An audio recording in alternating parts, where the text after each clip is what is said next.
谭松韵唱小半为何引发广泛共鸣？当一个人的兵荒马乱被他唱尽现实。欢迎来到华语娱乐频道。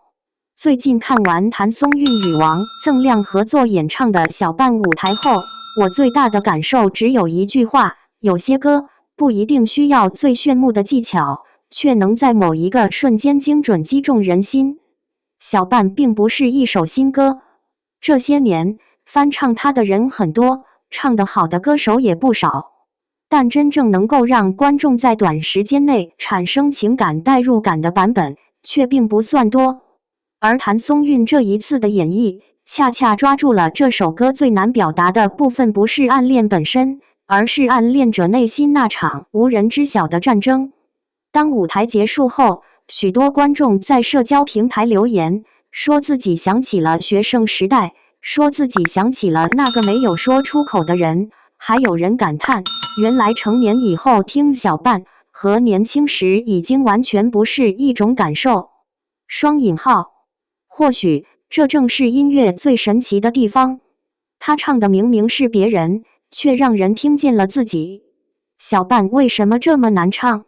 在我看来，小半最大的难度从来不是音高，而是情绪。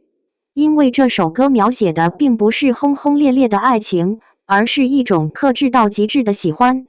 你明明在意，却不能表现得太明显；你明明期待，却又害怕得到答案；你不断幻想未来，却又时刻提醒自己不要抱有希望。这种复杂情绪并不适合用大开大合的方式表达，稍微用力过猛，就容易变成苦情；稍微情绪不足，又会显得平淡。所以当谭松韵站在舞台上时，我注意到她并没有刻意去制造戏剧冲突，相反，她选择了一种更轻、更柔、更像讲故事的方式。她的声音没有攻击性，甚至可以说有些温柔的过分。但正是这种温柔，让歌曲里的遗憾被无限放大。因为真正的暗恋，从来不是撕心裂肺，而是那些没有说出口的话，是深夜删掉又重写的信息，是路过对方朋友圈时停留的几秒钟，也是明明喜欢却装作若无其事的克制。这些细微情绪被他一点点唱了出来。谭松韵最大的优势其实是演员身份。很多人讨论这次舞台时，都提到了一个关键词：共情力。我非常认同，因为演员和歌手最大的区别之一，就是处理情绪的方式不同。优秀歌手会用声音表达情感，优秀演员则会把情绪变成画面。谭松韵虽然一直谦虚地称自己是业余歌手，但他多年积累的表演经验却成为这次舞台最重要的加分项。他知道每一句歌词背后的人物状态，知道什么地方应该停顿，知道什么地方应该克制，更知道什么时候沉默比爆发更有力量。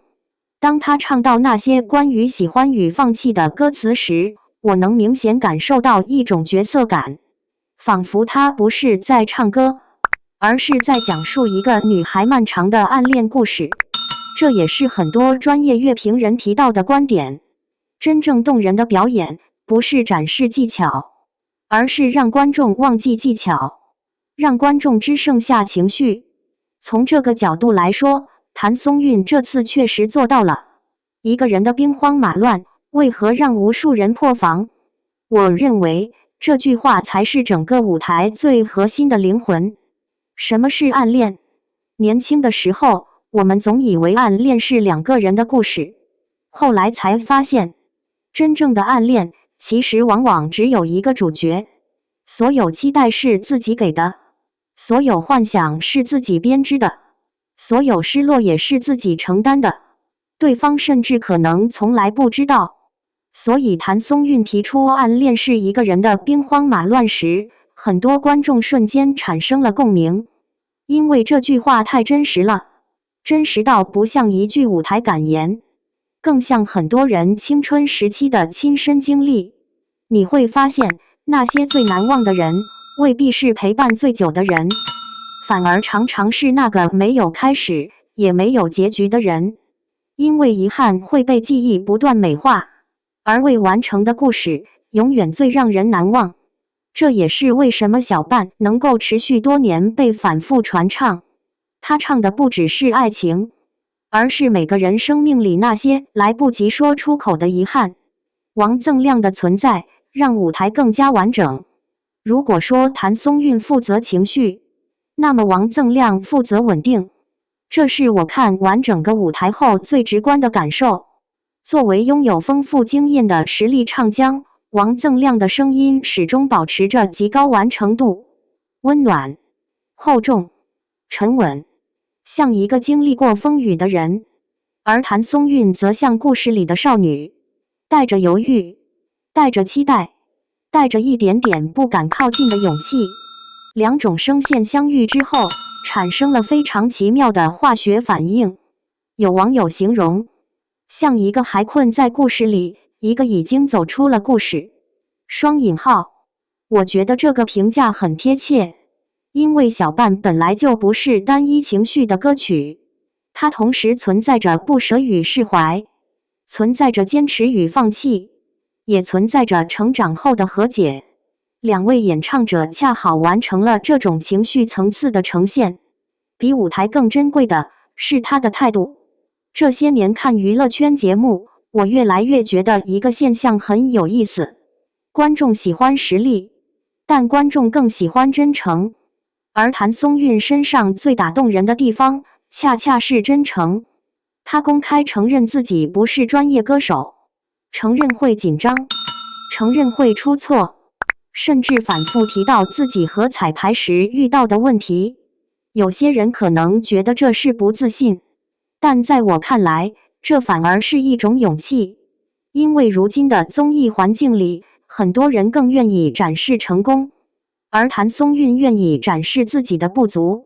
他没有把自己包装成完美偶像，而是让观众看到一个不断学习、不断成长的人。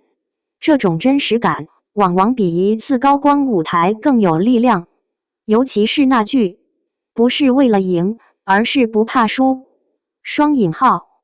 说实话，这句话让我印象很深，因为它不仅适用于舞台，也适用于人生。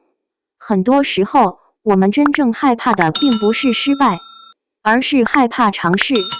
而那些愿意走出舒适区的人，本身就值得掌声。专业人士如何评价这次舞台？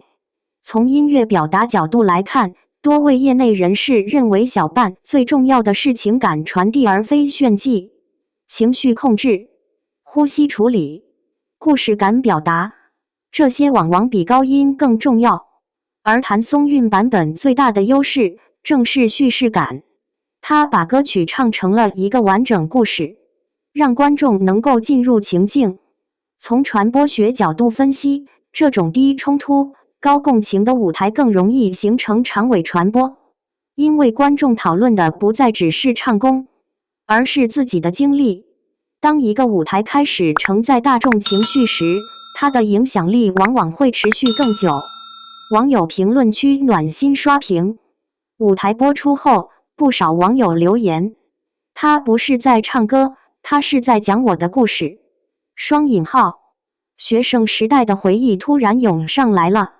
双引号。第一次听小半听到眼眶发热。双引号。谭松韵的声音太有故事感了。双引号。这首歌最难的是克制，他做到了。双引号。谢谢他让我想起那个曾经喜欢的人。双引号。当然，也有观众提出不同看法。有人认为技巧层面仍有提升空间，有人觉得情绪表达大于音乐表现，但恰恰是这些不同声音，说明这个舞台真正引发了讨论。因为能够让观众产生观点，本身就是一种成功。写在最后，在我看来，谭松韵这次小半的意义，或许早已超越了一场普通舞台。它让人重新理解暗恋，理解成长，也理解释怀。那些年我们以为放不下的人，终究会成为记忆里的一部分。而那些没有说出口的话，也终将在时间里找到答案。或许正如小半所表达的那样，最难忘的不一定是拥有过的人，而是那个让你学会成长的人。那么问题来了，你学生时代是否也曾暗恋过一个人？如果有机会重来一次，你会选择勇敢表白吗？你认为谭松韵版小半最打动你的地方是什么？你更看重舞台的唱功，还是情感表达？欢迎在评论区留下你的看法，一起聊聊属于你的青春故事。如果你喜欢这样的明星深度解析与娱乐观察，别忘了点赞、分享并订阅频道。我们下期再见。